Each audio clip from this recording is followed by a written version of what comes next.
મિત્રો, ગરુડ પુરાણ અને આપણા હિન્દુ ધાર્મિક ગ્રંથોમાં 4 યુગોનું વર્ણન મળે છે: સતયુગ, ત્રેતાયુગ, દ્વાપરયુગ અને કળિયુગ.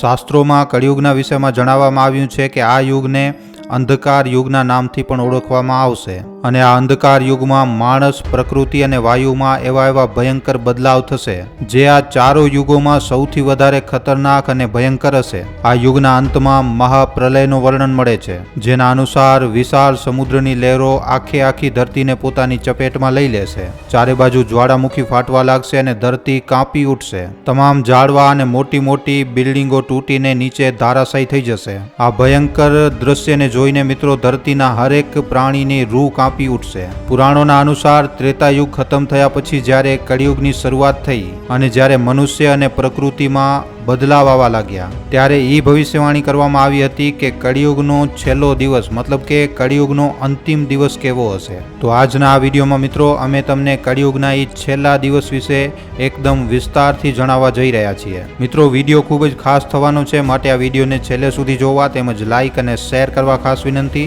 કળિયુગના અંતિમ દિવસમાં પૃથ્વીનું જલમગ્ન થવું એ ખૂબ જ ભયંકર દ્રશ્ય હશે. જ્યારે આ સમય આવશે ત્યારે ચારે બાજુ પ્રકૃતિ એકદમ કહેર બનીને તૂટશે.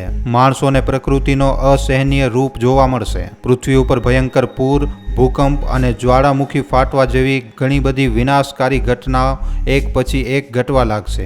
કળિયુગનો છેલ્લો દિવસ પણ એક સામાન્ય દિવસની જેમ જ ચાલુ થશે, પણ અચાનક જ અવકાશમાં કાળા દિબાંગ વાદળાઓ ઘેરાઈ જશે. અચાનક બધી જગ્યાએ ખૂબ જ ભયંકર વરસાદ ચાલુ થઈ જશે.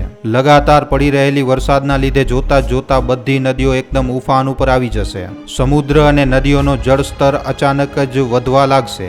સૌથી પહેલા તેજ વરસાદ અને ગ્લેશિયરના ઓગળવાના લીધે મોટી નદીઓમાં ભયંકર પૂર આવશે અને નદીઓ અને સમુદ્રનો પાણી ગામો અને શહેરો બાજુ ખૂબ જ ઝડપથી વહેવા લાગશે. જોતા તમામ શહેરો અને ગામો પાણીમાં જલમગ્ન થઈ જશે.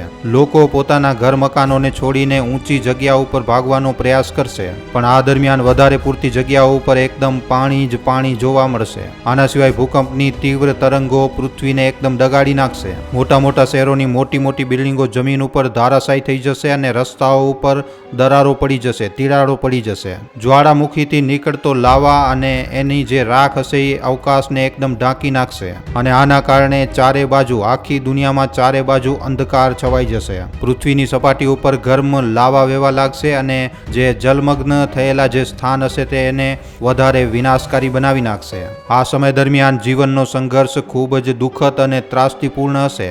લોકો પોતાનું જીવન બચાવવા માટે ખૂબ જ સંઘર્ષ કરશે, પણ ચારે બાજુ ગરમ લાવા અને પાણીની ચાદર વેંખાયેલી પડી હશે અને આના લીધે માણસનો જીવ બચવું ખૂબ જ વધારે મુશ્કેલ હશે.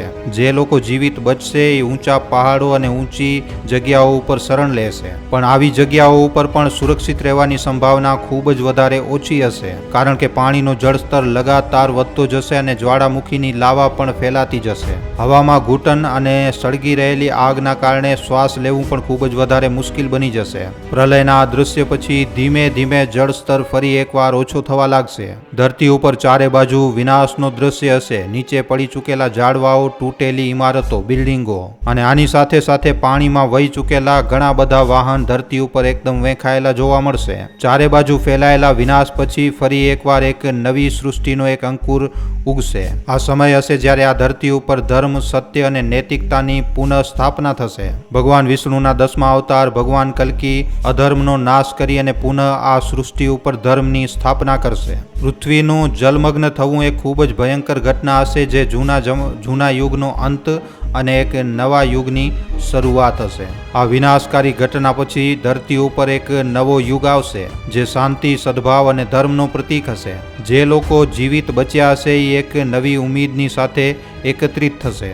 નવી સૃષ્ટિનો આરંભ થશે, જ્યાં ધર્મ, સત્ય અને નૈતિકતાનો શાસન હશે. આ એક નવી શરૂઆત હશે, એક નવો યુગ, સતયુગ, જે શાંતિ, સદભાવના અને ધર્મનો પ્રતીક હશે. ભાગવત પુરાણમાં કળિયુગના અંતની અવધિનું વર્ણન કંઈક આવી રીતે કરવામાં આવ્યું છે. કળિયુગના અંતમાં જ્યારે ત્રણેય ઉચ્ચ જાતિઓના નિવાસ ઉપર પણ ભગવાનના વિષયમાં કોઈ ચર્ચા નહીં થાય અને જ્યારે શાસનની શક્તિ સમાજના સૌથી નીચલા લોકો કરવા લાગશે, જેમ કે અપરાધી, ધોકેબાજ, હત્યારા અથવા તો એનાથી પણ ખરાબ લોકો દ્વારા જીતાડવામાં આવેલા મંત્રીઓના હાથોમાં હશે, ત્યારે દુનિયામાં પાપ એકદમ પોતાની ચરમસીમા ઉપર પહોંચી જશે અને ત્યારે ભગવાન કલ્કી બધાને દંડ આપવા માટે આ દુનિયામાં પ્રકટ થશે. મિત્રો, કળિયુગના આટલા ઓછા વર્ષો વીત્યા છે, આમ છતાં પણ આજની તારીખમાં એમ લાગે છે કે પાપ જે છે એ એકદમ પોતાની ચરમસીમા ઉપર આવી ચૂક્યો છે. પણ જ્યારે ભયંકર એકદમ ઘોર કળિયુગ આવશે ત્યારે સ્થિતિ આનાથી પણ વધારે ખૂબ જ વધારે ખરાબ હશે. તે સમયે મિત્રો ધરતી ઉપર અમ્લ વર્ષા મતલબ કે એસિડની વરસાદ થશે અને આના કારણે ફસલો, ઝાડવા અને જીવજંતુ બધી જ વસ્તુઓ ખતમ થઈ જશે. વિષ્ણુ પુરાણમાં જણાવવામાં આવ્યું છે કે કળિયુગનો અંત જ્યારે નજીક આવશે ત્યારે મનુષ્યની ઉંમર 100 વર્ષથી ઘટી અને 20 વર્ષ સુધીની રહી જશે. મતલબ કે 20 વર્ષનો થતાં જ માણસ જે છે એ મૃત્યુને પ્રાપ્ત થઈ જશે. આમ તો જો આપણે જોવા જઈએ તો આજની તારીખમાં પણ માણસની જે એક એવરેજ ઉંમર છે એ 70-80 વર્ષ સુધીની જ રહી છે. ઘણા જ ઓછા માણસો હશે આ દુનિયામાં જે 100 વર્ષનો આંકડો જે છે ટચ કરતા હશે. ઘોર કળિયુગમાં માણસની ઉંમર જ્યારે 12 વર્ષની થશે ત્યારે જ એના વાળ સફેદ થવા લાગશે, શરીર એકદમ કમજોર પડી જશે અને રોગોમાં પણ વૃદ્ધિ થશે. પ્રકૃતિ એટલી વધારે ગરમ રહેશે કે સંતાનની પ્રાપ્તિમાં પણ સમસ્યા આવવા લાગશે. પ્રકૃતિમાં થવાવાળા બદલાવોના કારણે સંતાન જે હશે એ વિકલાંગ જન્મ લેશે અને મનુષ્યની અંદર જીવિત રહેવાની ઈચ્છાનો જ નાશ થતો નજર આવશે.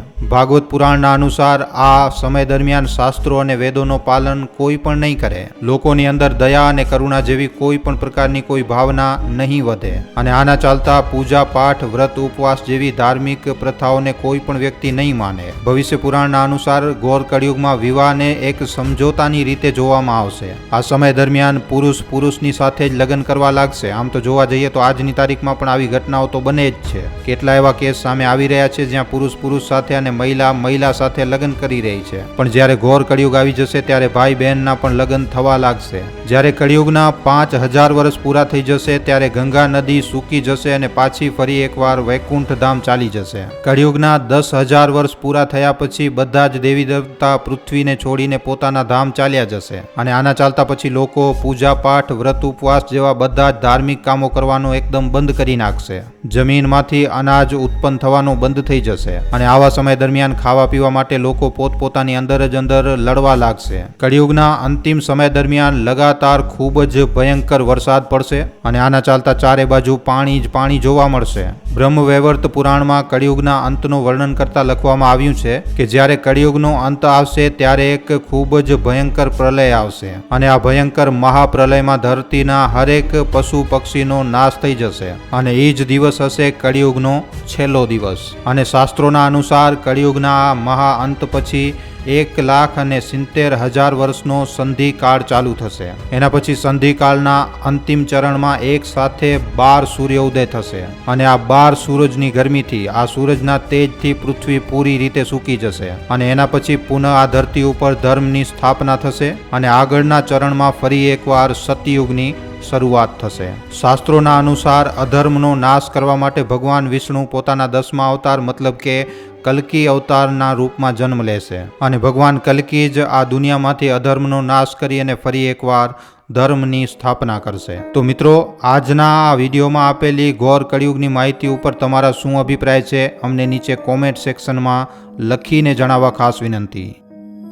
મિત્રો, તમારા માટે એક સારા વિષય ઉપર વિડીયો બનાવવામાં અમને ઘણો જ સમય લાગી જાય છે, માટે આ વિડીયોના બદલે અમે તમારા પાસેથી એક લાઈક અને એક શેરની આશા જરૂર રાખીએ છીએ, કારણ કે તમારી એક લાઈક અને એક શેર અમને આવા જ જાણકારીસભર વિડીયો બનાવવાની પ્રેરણા આપે છે. માટે જો આ વિડીયો તમને પસંદ આવ્યો હોય તો આ વિડીયોને લાઈક કરીને તમારા મિત્રો અને પરિજનો સાથે શેર કરવા ખાસ વિનંતી.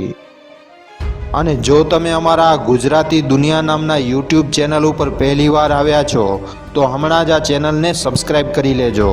સબસ્ક્રાઈબ કર્યા બાદ બાજુમાં જે બેલ આઇકન જે ઘંટડીનું નિશાન આવે એને દબાવી નાખજો, જેનાથી અમારા દરેક વિડીયોની જાણકારી તમને નોટિફિકેશનના માધ્યમથી મળતી રહે.